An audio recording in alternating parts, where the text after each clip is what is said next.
Welcome back, time travelers. Stop, take a good look at this jaw, you know? I mean, does this look noble to you?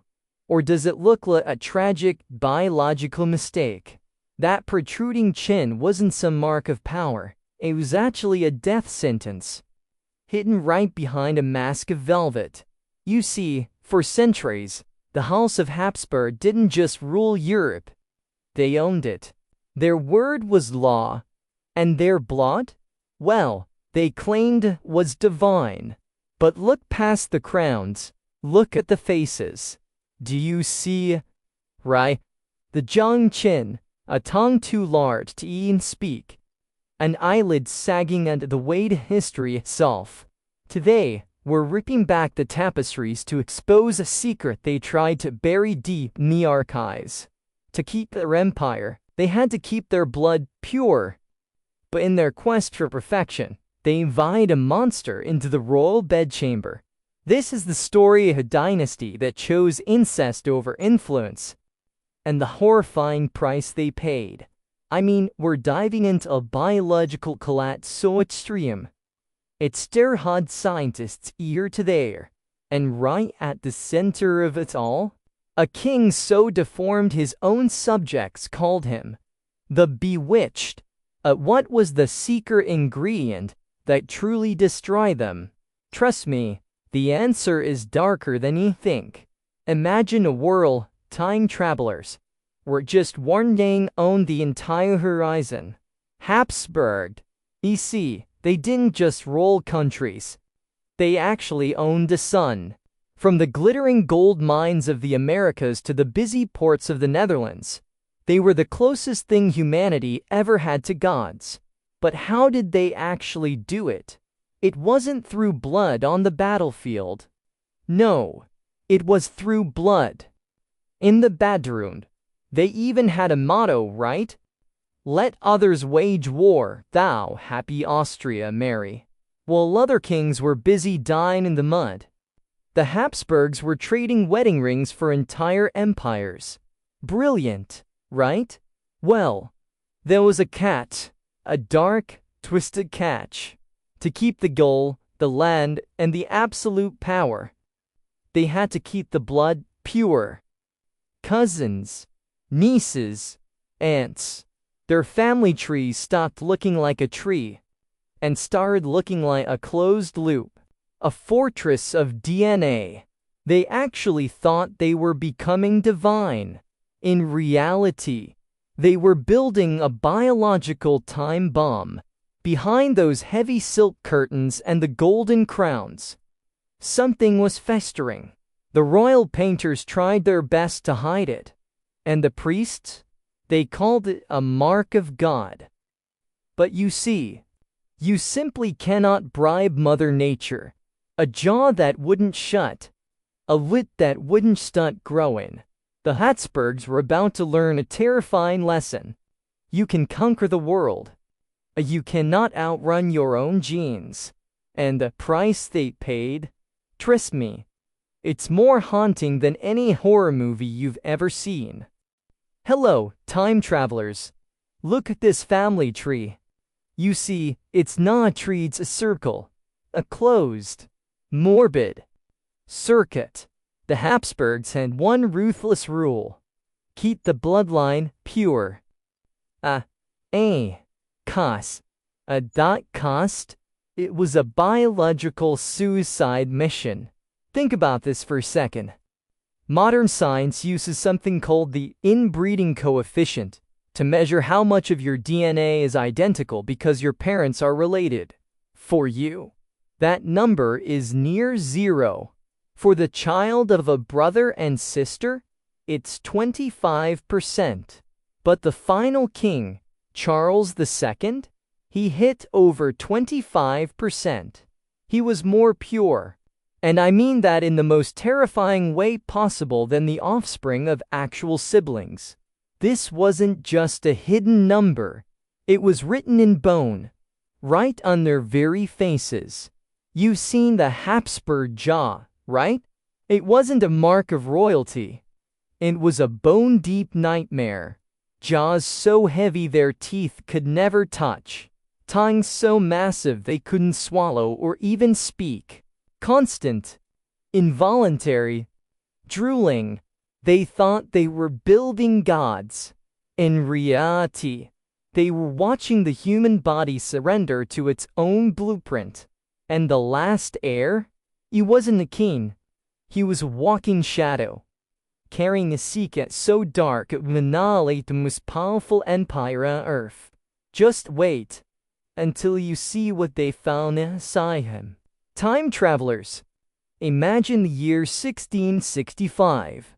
The Spanish Empire, the most powerful force on the planet, is holding its breath.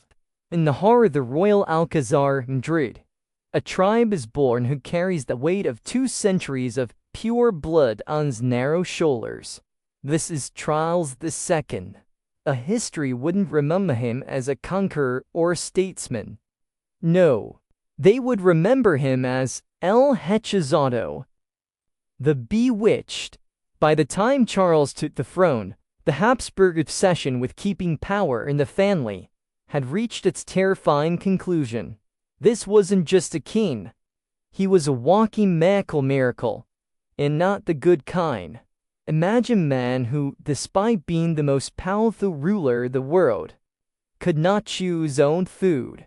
His jaw, that famous Habsburg chin, had become so grotesquely elongated that his upper and lower teeth couldn't even meet. He swallowed his meals whole, leading to a lifetime of agonizing digestive pain. His tongue was so massively oversized that his speech was nearly unintelligible, sounding more like a muffled grunt than the voice of a monarch. He didn't walk until he was almost 6 years old, and even then, his legs were so weak he frequently collapsed.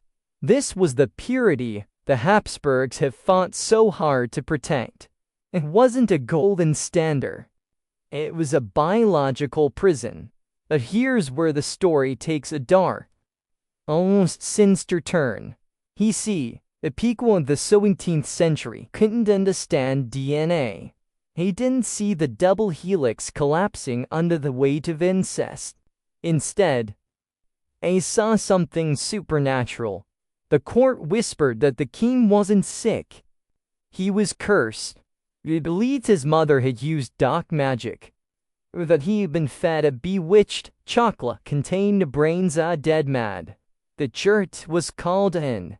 Exorcists spent years of Richard's bed, shouting that demons didn't exist, while the real monster, his own genetic code, quietly dismantled him from the inside out.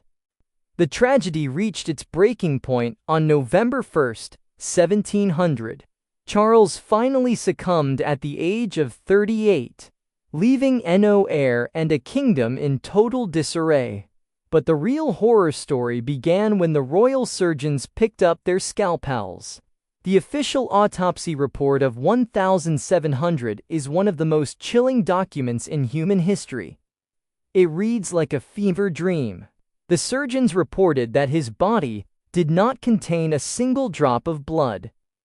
They found a heart the size of a peppercorn, lungs that were completely corroded, and intestines that had turned gangrenous.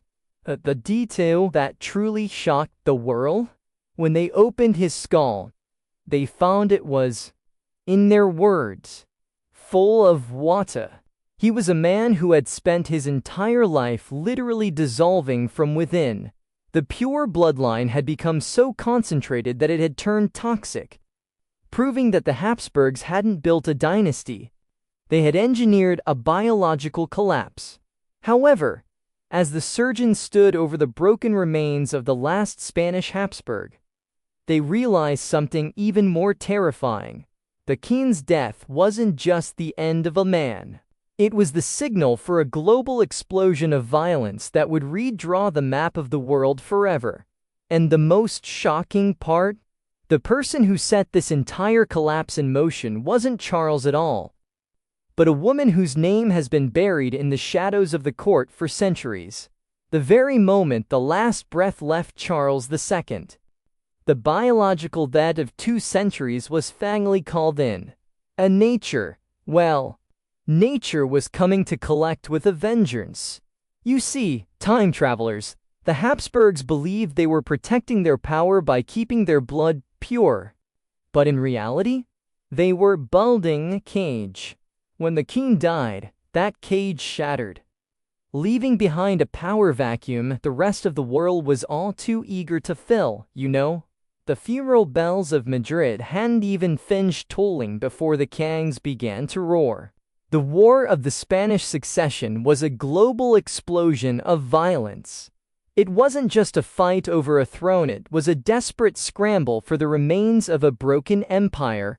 For 13 years, the fields of Europe were soaked in blood as France, England, and the Holy Roman Empire fought to decide who would inherit the pieces of the Habsburg legacy.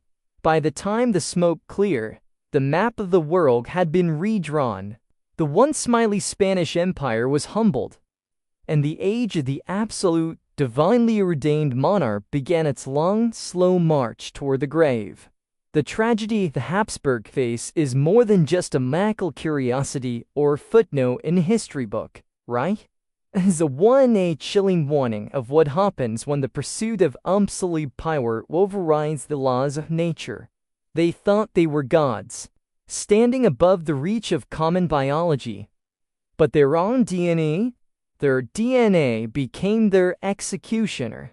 They traded the health of their children for the gold of their crowns. And in the end, they lost both. But as we look back at the twisted jaw and the tragic life of the last Habsburg, we have to ask ourselves, have we truly learned a lesson? Today, we see the same patterns: exclusive circles of power, the hoarding of wealth, then tiny, impenetrable dynasties, and the desperate attempt to keep outsiders away from the levers of control. History tells us that any system that refuses to evolve, any lineage that isolates itself from the world, is destined to collapse under its own weight. The truth is often hidden in plain sight, or sometimes it's etched right onto the face of a king.